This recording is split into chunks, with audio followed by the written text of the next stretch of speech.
Hello guys, क्या हाल चाल आप सबके। आज हम पढ़ने जाने वाले हैं एनिमल न्यूट्रिशन सब्जेक्ट का सेकंड चैप्टर, जिसका नाम है nutrients and their classification. Carbohydrates are defined as the polyhydroxy, aldehyde और ketones.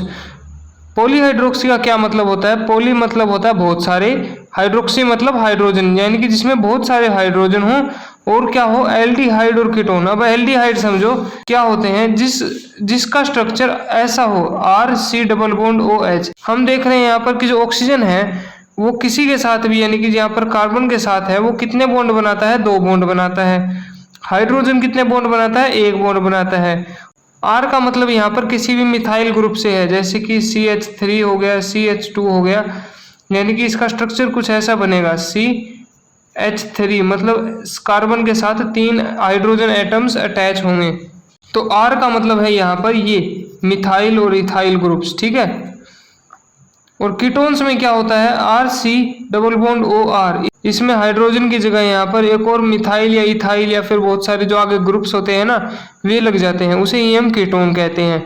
They are compose of carbon, hydrogen and oxygen. जैसा कि हमने पिछले वीडियो में पढ़ा था कि प्रोटीन्स में क्या होता है, प्रोटीन्स किसके बने होते हैं? कार्बन के बने होते हैं, हाइड्रोजन के होते हैं, ऑक्सीजन के होते हैं और नाइट्रोजन होता है। वैसे ही कार्बोहाइड्रेट्स किसके बने होते हैं? कार्बन के बने होते हैं, हाइड्रोजन के और ऑक्सीजन के, इन तीनों को मिला के कार्बोहाइड्रेट्स बनते हैं। These are chemically represented as CHO। ये ऐसे रिप्रेजेंट करते हैं, इसे हम ऐसे रिप्रेजेंट करते हैं, यानी कि कार्बन, हाइड्रोजन और ऑक्सीजन मिलकर कार्बोहाइड्रेट्स बनाते हैं। Most important carbohydrates are commonly known as sugar. जो शुगर्स हैं वो आसानी से पाया जाने वाला है, यानी कि सबसे इम्पोर्टेंट होता है, और ये सबसे कॉमन यानी कि सब जगह पाया जाता है शुगर के रूप में carbohydrate. Classification of carbohydrate. Carbohydrates को कैसे वर्गीकृत किया गया है? Based on there chemical structure of presence of sugar unit, यानी कि उसमें शुगर की यूनिट कितनी है। आगे हम पढ़ेंगे मोनोसैकराइड। सैकराइड यहाँ पर शुगर से लगाएंगे हम। सैकराइड का मतलब है शुगर या फिर कार्बोहाइड्रेट कह सकते हैं आप। मोनो मतलब जिसमें एक हो, सैकराइड मतलब शुगर। तो इसका क्या मतलब है? They consist of single polyhydroxy, aldehyde और कीटोन यूनिट। कार्बोहाइड्रेट हमने क्या पढ़ा था कि जिसमें एल्डिहाइड और कीटोन ग्रुप्स हों। अब जिसमें सिंगल होना, सिंगल पॉलीहाइड्रोक्सी, एल्डिहाइड और कीटोन ग्रुप्स होना, उसे ही हम मोनोसैकराइड कहेंगे। Units also called as simple sugar, जिसे हम सिंपल शुगर भी कहते हैं। जैसे कि जो हमारे ग्लूकोज हो गया ना, जिसे हम चीनी कहते हैं, उसे ही हम मोनोसैकराइड कहते हैं। एग्जाम्पल के तौर पर हम ले सकते हैं hexose is like glucose. Glucose हो सकती है, फ्रुक्टोज हो सकती है, गैलेक्टोज, मैनोज हो सकती है, और राइबोज हो सकती है, अरेबिनोज वगैरह होती हैं। आगे आगे हैं हम ओलिगोसैकराइड्स पर। ओलिगोसैकराइड क्या होते हैं? They contain more than 1 and less than 10 monosaccharide. जब 1 से ज्यादा और 10 से कम मोनोसैकराइड यूनिट्स जुड़ जाती है ना, तो ओलिगोसैकराइड्स बनाती हैं। जैसे कि ग्लूकोज और फ्रुक्टोज, यानी कि डाइसैकराइड।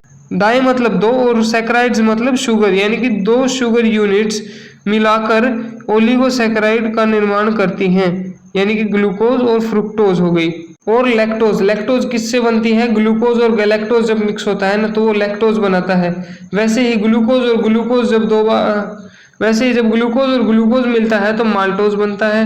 ट्राइसैकराइड मतलब जिसमें 3 ग्लूकोज यूनिट्स हों, 3 सैकराइड यूनिट्स हों। जैसे कि रेफिनोज में क्या होता है? ग्लूकोज प्लस गैलेक्टोज मिलकर रेफिनोज का निर्माण करता है। अब आते हैं हम पॉलीसैकराइड पे। पॉली का मतलब क्या है? बहुत सारे, और सैकराइड मतलब sugar units. They are made up of many और मल्टीपल मोनोसैकराइड यूनिट्स, यानी कि पॉलीसैकराइड क्या होते हैं? जिसमें बहुत सारे मोनोसैकराइड यूनिट्स होना, उसी को हम पॉलीसैकराइड कहेंगे। पॉली मतलब बहुत सारे, सैकराइड मतलब sugar units. Hold together by glycosidic linkage. और ये एक दूसरे से बंधे कैसे होते हैं? मतलब जो मान लीजिए एक मोनोसैकराइड यूनिट है, तो ये एक दूसरे से जुड़े कैसे रहते हैं? इनके बीच में ग्लाइकोसिडिक लिंकेज होता है। ग्लाइकोसिडिक लिंकेज होता है। ग्लाइकोसिडिक कैसे याद रखोगे दोस्तों? ग्लाइकोसिडिक का मतलब है ग्लूकोज से रिलेटेड लिंकेज, ऐसे याद रख सकते हैं आप इसे। तो ग्लाइकोसिडिक लिंकेज भी याद हो गया आपको। होमोपॉलीसैकराइड। अब पॉलीसैकराइड के 2 पार्ट हो गए हैं हमारे पास, होमोपॉलीसैकराइड और हेट्रोपॉलीसैकराइड। होमो का मतलब होता है सेम और हेट्रो का मतलब होता है डिफरेंट। होमो और पॉली, होमो मतलब सेम, पॉली मतलब बहुत सारे, सैकराइड मतलब शुगर यूनिट्स। जिसमें बहुत सारी एक जैसी शुगर यूनिट्स होना, उसे ही हम होमोपोलीसैकेराइड्स कहेंगे। जैसे कि होमोपोलीसैकेराइड होती कौन कौन सी हैं, जैसे कि सेल्यूलोज हो गई और काइटिन हो गया। अब सेल्यूलोज और काइटिन ये बहुत इंपॉर्टेंट है, याद कर लेना इनको। सेल्यूलोज क्या होता है, बीटा डी ग्लूकोज होता है। बीटा डी ग्लूकोज को हम सेल्यूलोज कहते हैं। बीटा डी ग्लूकोज इसका नाम है दोस्तों सेल्यूलोज का, याद करना पड़ेगा। मोस्ट अबंडेंट पॉलीसैकेराइड है, यानी कि जो हमारी अर्थ है ना उसमें बहुत सबसे ज्यादा पाया जाता है, पॉलीसैकेराइड में सबसे ज्यादा सेल्यूलोज पाया जाता है। Component of plant cell wall, और ये कहाँ पाया जाता है, जो हमारे प्लांट्स होते हैं ना उनकी कोशिका की भित्ति में मिलता है, यानी कि जो प्लांट की सेल की वॉल है ना उसमें ये पाया जाता है। अब आते हैं काइटिन पे। काइटिन क्या होता है, N acetyl glucosamine. N acetyl glucosamine chitin का साइंटिफिक नेम है। Second most abundant polysaccharide, first तो ये था सेल्यूलोज था, मतलब सबसे ज्यादा पॉलीसैकेराइड एक सेल्यूलोज नाम का मिलता है। अब दूसरा आता है काइटिन। काइटिन दूसरा सबसे ज्यादा मिलने वाला पॉलीसैकेराइड है, और ये कहाँ मिलता है, component of fungi cell wall. जो फंगस होती है ना, फंगी की कोशिका भित्ति में मिलता है, यानी कि सेल वॉल में मिलता है।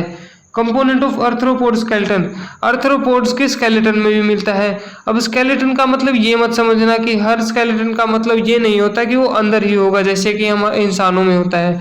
आपने कॉकरोचेस देखे होंगे, अगर आपने हाथ लगा के देखा होगा ना तो आपने महसूस किया होगा कि जो कॉकरोचेस वगैरह होते हैं ना, जिसके बाहर एक आउटर कवरिंग होती है, हार्ड आउटर कवरिंग होती है, जिसे हम अर्थ्रोपोड्स का स्केलेटन कहते हैं, वो उन्हें बाहर से प्रोटेक्शन प्रोवाइड करवाता है।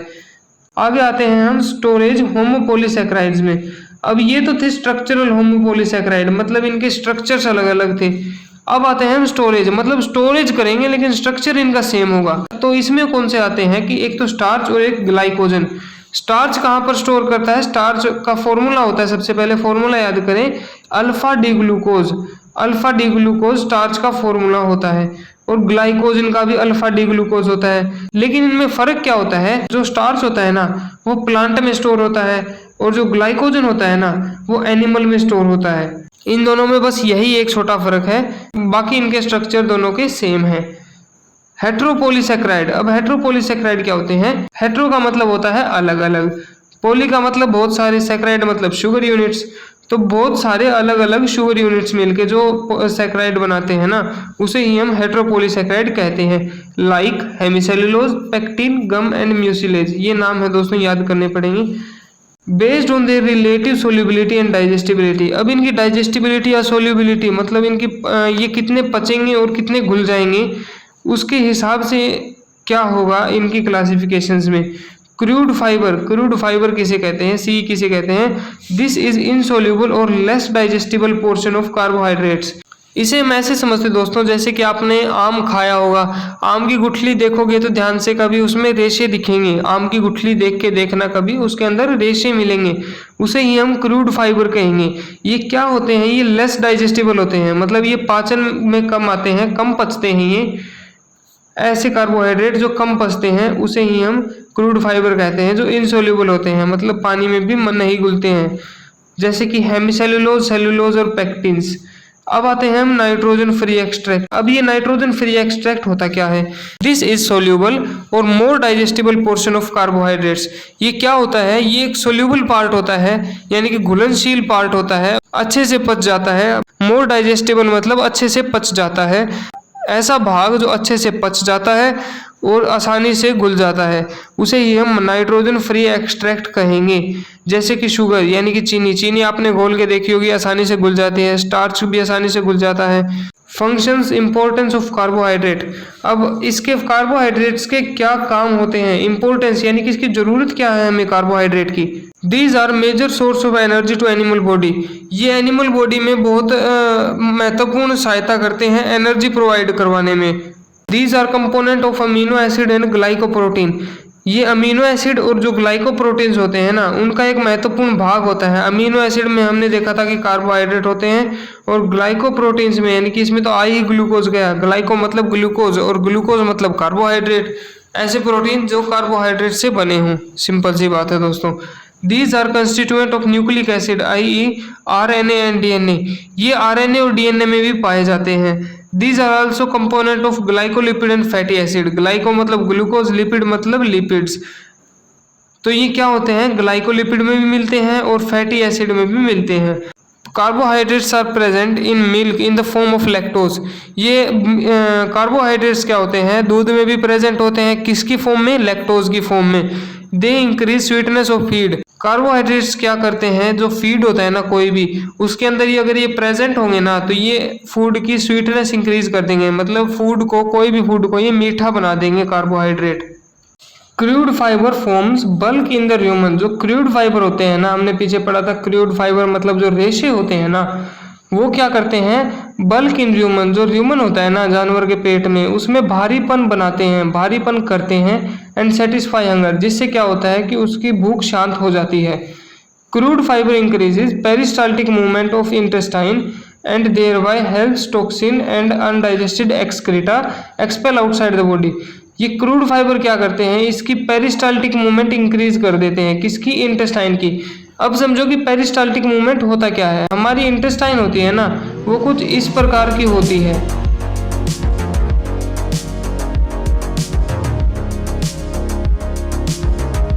इसे ही हम पेरिस्टाल्टिक मूवमेंट कहते हैं, इंटेस्टाइन की। And thereby helps in toxins and undigested excreta expel outside the body. और ऐसे क्या होगा कि ये जब पेरिस्टाल्टिक मूवमेंट करेगा ना, यानी कि यहाँ से और यहाँ से दबाव डालेगा, यहाँ से और यहाँ से दबाव डालेगा, उसके बाद ऐसे चलता जाएगा चलता जाएगा। इससे क्या होगा कि ये जो टॉक्सिन्स है ना हमारी बॉडी में मलमूत्र के रूप में, ये बाहर निकलने लग जाएंगे, ये बाहर की तरफ पुश होंगे, ये उसी को हम पेरिस्टाल्टिक मूवमेंट कहेंगे। Crude fibre has a role in milk fat synthesis. अब जो मिल्क के अंदर फैट होता है ना, उसको बनाने में भी क्रूड फाइबर हेल्प करते हैं। अब आ गए हैं हम लिपिड्स पर। लिपिड क्या होते हैं, जब फैटी एसिड और अल्कोहल मिलते हैं ना साथ में, तो लिपिड का निर्माण करते हैं। अब लिपिड क्या होता है, lipid is a collective term used for wide variety of substances that vary from simple short chain fatty acid to large very complex molecules. ध्यान से समझिएगा, लाइन बहुत लंबी है। Lipid is a collective term. Lipid एक बहुत सारी चीज़ों की एक टर्म होती है, बहुत सारी चीज़ों की एक ही टर्म होती है for a wide variety of substances, जिसमें बहुत सारे सब्सटेंस होते हैं, बहुत तरह के सब्सटेंस होते हैं, बहुत तरह की चीज़ें होती हैं। That vary from simple short chain fatty acid. Very ये दूसरा वाला है दोस्तों, वेरी मतलब ये बहुत अच्छा वाला नहीं है, वेरी मतलब इसका है भिन्न भिन्न प्रकार से। वेरी का मतलब यहाँ पर है भिन्न भिन्न प्रकार से। From simple short chain fatty acid, कहाँ से लेकर कहाँ तक, सिंपल मतलब साधारण, शॉर्ट चेन फैटी एसिड मतलब फैटी एसिड है ना उसकी बहुत सी छोटी चेन मिलके, to large very complex molecules, कहाँ से लेके कहाँ तक, जो सिंपल यानी कि साधारण फैटी एसिड के शॉर्ट चेन से लेकर लार्ज वेरी कॉम्प्लेक्स मॉलिक्यूल, और जो बहुत बड़े बड़े कॉम्प्लेक्स मॉलिक्यूल्स होते हैं ना जिसमें फैटी एसिड और बहुत कुछ होता है, यहाँ से लेकर यहाँ तक के बहुत सारे जो टर्म होते हैं ना उसी को हम लिपिड कहते हैं। उनको कलेक्टिवली यानी कि उनको सभी को एक लिपिड में दर्शाया गया है। They are insoluble in water and soluble in ether and other organic solvent like benzene, chloroform और एसीटोन। लिपिड्स क्या होते हैं, ये इनसोल्यूबल इन वाटर में इनसोल्यूबल होते हैं, वह पानी में नहीं घुलते हैं। जैसे कि अब आपने घी देखा होगा, घी एक लिपिड है, घी पानी में नहीं घुलता है। But soluble in ether and other organic solvents like benzene, chloroform and acetone. लेकिन किस में घुल सकते हैं, बेंजीन में, क्लोरोफॉर्म में और एसीटोन में घुल सकते हैं। Fat and oils are commonly found lipids in nature. जो लिपिड हैं हमारे नेचर में, वे नॉर्मली कौन से पाए जाते हैं हमारे नेचर में लिपिड, नॉर्मली हमारे नेचर में कौन से लिपिड पाए जाते हैं, जो फैट हो गए और ऑयल हो गए कोई भी, तो वही होते हैं कॉमनली फाउंड लिपिड नेचर में। Fats are defined as the esters of fatty acid with alcohol. Fatty acid और एल्कोहल मिला के फैट बनता है। Fats are solid whereas oils are liquid at room temperature. जो फैट होते हैं ना हमारे अंदर, जो फैट हो गया, चर्बी हो गई, वो रूम टेम्परेचर पर सॉलिड होता है, जबकि जो ऑयल होते हैं ना, तेल वगैरह, वे रूम टेम्परेचर पर लिक्विड होते हैं। जैसे कि हमने नॉर्मल देखा होगा, सरसों का तेल लिक्विड होता है रूम टेम्परेचर पर। अब आते हैं क्लासिफिकेशन ऑफ लिपिड्स में, यानी कि लिपिड्स की कितनी क्लासिफिकेशन हुई है, कितने वर्गों में इसको बांटा गया है। बेस्ड ऑन केमिकल स्ट्रक्चर, यानी कि जो इसका केमिकल स्ट्रक्चर है ना उसके हिसाब से इसको कितने भागों में बांटा गया है। आगे पढ़ते हैं हम सिंपल लिपिड। जो सबसे सिंपल लिपिड होते हैं ना, वो होते क्या है? These are esters of fatty acid with various alcohol. ये क्या होते हैं? जब फैटी एसिड और सिंपल जो अल्कोहल बनती है ना, वो मिला देते हैं जब फैटी एसिड में, उसे ही हम सिंपल लिपिड कहते हैं। यानी कि सिंपल है, यानी कि जब फैटी एसिड और अल्कोहल मिलते हैं ना, तो उसे ही सिंपल लिपिड कहते हैं। न्यूट्रल फैट्स या फिर ऑयल हम जिसे कहते हैं, these are esters of fatty acid and glycerol. जब फैटी एसिड एंड ग्लिसरॉल मिलता है ना, तो ऑयल या फिर कह सकते हैं हम न्यूट्रल फैट्स का निर्माण करवाता है। अब आ गए हैं हम वैक्सीज पे। वैक्सीज क्या होते हैं? वैक्स मतलब जो मोम होता है ना, वो। These are esters of fatty acid and alcohol other than glycerol. अब ग्लिसरॉल तो मिल गया फैटी एसिड के साथ, तो बना लिया ऑयल। तो जब ग्लिसरॉल के अलावा कोई भी अल्कोहल फैटी एसिड के साथ मिल जाएगा ना, उसे ही हम वैक्स कहेंगे। वही वैक्स का निर्माण करवाएगा। कंपाउंड लिपिड कौन से होते हैं? They consist of simple lipid combined with non lipid. ये क्या होते हैं? सिंपल लिपिड होते हैं। यानी कि सिंपल लिपिड कौन से होते हैं? फैटी एसिड और अल्कोहल से बनके सिंपल लिपिड बनते हैं। और जब ये सिंपल लिपिड किसी नॉन लिपिड के साथ कंबाइन होते हैं ना, उसे ही हम कंपाउंड लिपिड कहते हैं। नॉन लिपिड कौन से होते हैं दोस्तों? नॉन लिपिड का मतलब जो लिपिड नहीं होते। सबसे सिंपल लिपिड क्या होते हैं? लिपिड होते हैं। और नॉन लिपिड क्या होते हैं? जो नॉन लिपिड नहीं होते। सबसे सिंपल। तो नॉन लिपिड में आते क्या है? ग्लूकोज हो गया, फॉस्फेट हो गया, ऐसे ग्रुप्स आते हैं नॉन लिपिड्स में। आगे बढ़ते हैं फॉस्फोलिपिड्स। फॉस्फोलिपिड क्या होते हैं? Fatty acid plus alcohol. Fatty acid और अल्कोहल के मिलने से क्या बनता था दोस्तों? क्या बनता था? Simple lipid. Simple lipid plus phosphorus मिलकर फॉस्फोलिपिड का निर्माण करते हैं, जैसे कि लेसिथेन हो गया और स्फिनोगोमाइलिन हो गया। अब आते हैं हम ग्लाइकोलिपिड पे। ग्लाइकोलिपिड क्या होते हैं? जब ग्लूकोज के साथ लिपिड मिक्स होता है, उसे ही हम ग्लाइकोलिपिड कहते हैं। जैसे कि यहाँ पर दे भी रखा है, fatty acid plus alcohol plus sugar.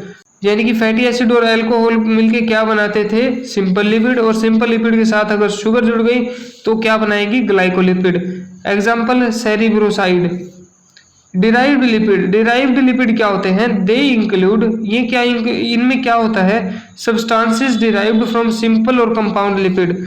जो सिंपल और कंपाउंड लिपिड को तोड़ने से बनता है ना, उसे ही हम डिराइव्ड लिपिड कहेंगे। जो भी सब्सटेंस हमें सिंपल और कंपाउंड लिपिड्स को तोड़ने से मिलेंगे, उसे ही हम डिराइव्ड लिपिड कहेंगे। क्या होते हैं ये? फैटी एसिड मिलेंगे। सिंपल सी बात है दोस्तों, फैटी एसिड से मिलके बने हैं तो फैटी एसिड ही मिलेंगे टूटने के बाद। अल्कोहल से बने तो अल्कोहल मिलेंगे। Based on there saponification nature. सबसे पहले समझते हैं कि हम सैपोनिफिकेशन होता क्या है। सैपोनिफिकेशन एक शब्द सुना होगा आपने, सोप। सोप का क्या मतलब होता है? साबुन। यानी कि साबुन बनाने की प्रक्रिया को हम सैपोनिफिकेशन कहते हैं। सैपोनिफिएबल लिक्विड्स, यानी कि ऐसे लिक्विड जो साबुन बना सकते हैं। दे फॉर्म सोप्स, वे साबुन बना देते हैं। व्हेन ट्रीटेड विद एल्कलाई, अगर हम उसकी मिक्सचर करवाते हैं एल्कलाई के साथ, तो वे सोप बना देते हैं, यानी कि साबुन बना देते हैं। यहाँ पर साबुन का मतलब ये नहीं है कि गोदरेज की साबुन बना दी या फिर डेटोल की साबुन बना दी। सोप का मतलब होता है कि कोई भी बहुत बेसिक कंपोनेंट बना देते हैं, बेसिक नेचर का कंपोनेंट बना देते हैं, जैसे कि फैट हो गया, ऑयल हो गया, फॉस्फोलिपिड हो गया और ग्लाइकोलिपिड हो गया। ये अगर हम एल्कलाई के साथ ट्रीट करते हैं तो ये क्या होंगे? सैपोनिफिएबल लिपिड्स होंगे। ये सैपोनिफिकेशन करवा देंगे। नॉन सैपोनिफिएबल लिक्विड्स, जो सैपोनिफिकेशन ना करवाएं, यानी कि साबुन बनाने की प्रक्रिया ना करवाएं। They do not form soap when treated with alkali, way alkali के साथ रिएक्शन करके सोप नहीं बनाते हैं। एग्जाम्पल स्टीरॉयड हो गया, प्रोस्टाग्लैंडिन्स हो गया, फैट सोल्यूबल विटामिन हो गया, टर्पीन्स हो गया। अब आते हैं हम फैटी एसिड पे। फैटी एसिड होता क्या है? The fatty acids are the building blocks of lipid. जैसा कि हमने ऊपर पढ़ा था कि जो लिपिड्स होते हैं ना, वो किससे बनते हैं? फैटी एसिड और अल्कोहल से बनते हैं। तो सिंपल वही बात इसमें बताई गई है कि जो लिपिड बनते हैं वो किससे बनते हैं? फैटी एसिड से बनते हैं। फैटी एसिड एक बिल्डिंग ब्लॉक होता है लिपिड का। The fatty acid are of two types. Fatty acid दो टाइप्स के होते हैं, सैचुरेटेड फैटी एसिड और अनसैचुरेटेड फैटी एसिड। आप इसमें सिर्फ इतना याद रख लीजिए कि these are the fatty acid in which carbon atoms are connected by single bond. ये याद रख लीजिए आप, ये सबसे इंपॉर्टेंट चीज है।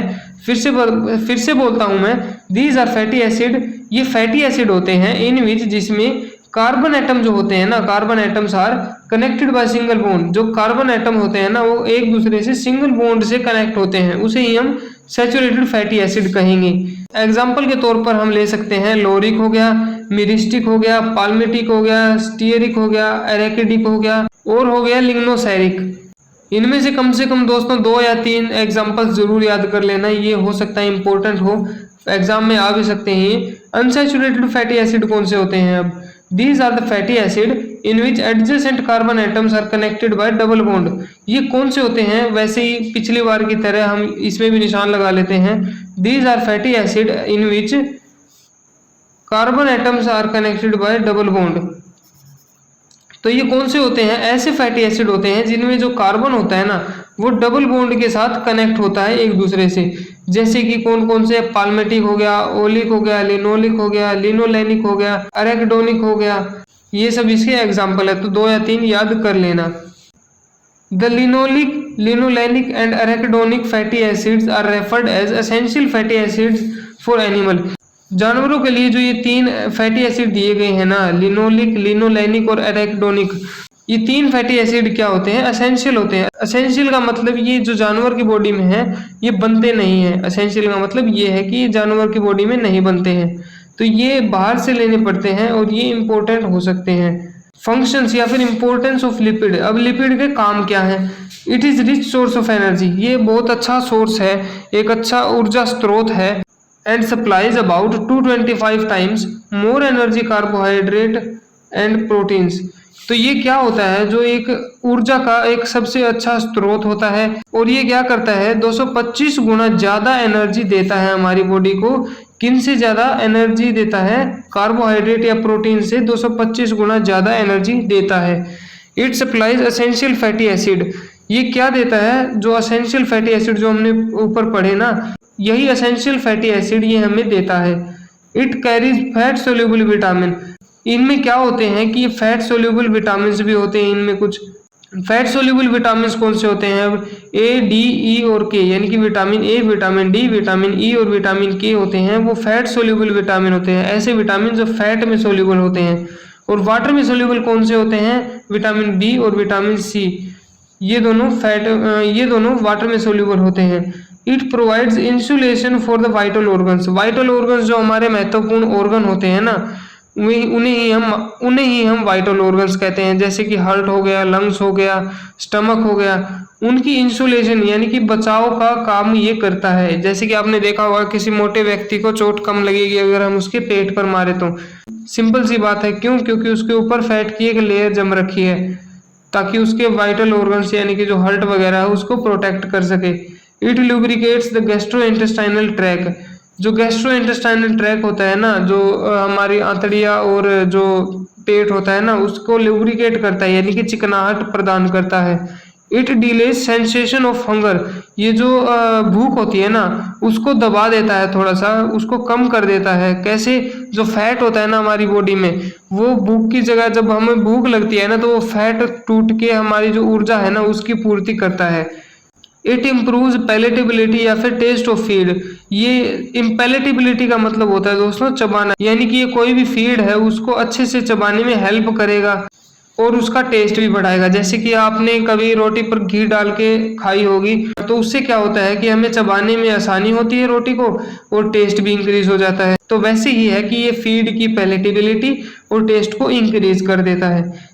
It is poor conductor of heat, ये हीट का पुअर कंडक्टर होता है। Therefore helps in heat regulation, तो ये क्या करता है कि हीट को ना अंदर बाहर जाने से रोकता है।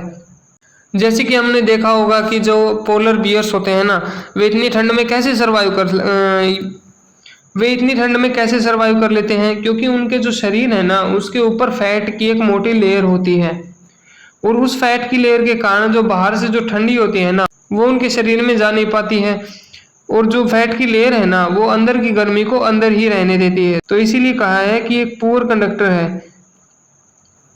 Phospholipids are essential components of cell membrane, जो सेल मेम्ब्रेन्स होती है ना, जैसे कि ये सेल हो गई, ये कोशिका हो गई, और जो ये अंदर सेल मेम्ब्रेन होती है ना, जो ये इसकी एक इम्पोर्टेंट कंपोनेंट होता है। ये 12th में पढ़ना पड़ेगा दोस्तों आपको। फॉस्फोलिपिड्स की बनी होती है, ये जो हमारी सेल मेम्ब्रेन होती है ना ये फॉस्फोलिपिड्स की बनी होती है। तो आई होप गाइज आप सबको ये चैप्टर पूरा समझ में आ गया होगा। इस चैप्टर में हमने पढ़ा किस किस के बारे में। सबसे पहले पढ़ा हमने वाटर, उसके काम क्या होते हैं। उसके बाद हमने पढ़ा कि प्रोटीन, प्रोटीन के काम क्या होते हैं। उसके बाद हमने पढ़ा कि कार्बोहाइड्रेट, कार्बोहाइड्रेट के क्या काम होते हैं। और उसके बाद हमने लास्ट में पढ़ा लिपिड्स, लिपिड्स के क्या काम होते हैं। मिलते हैं अगली वीडियो में। जय हिंद, जय भारत।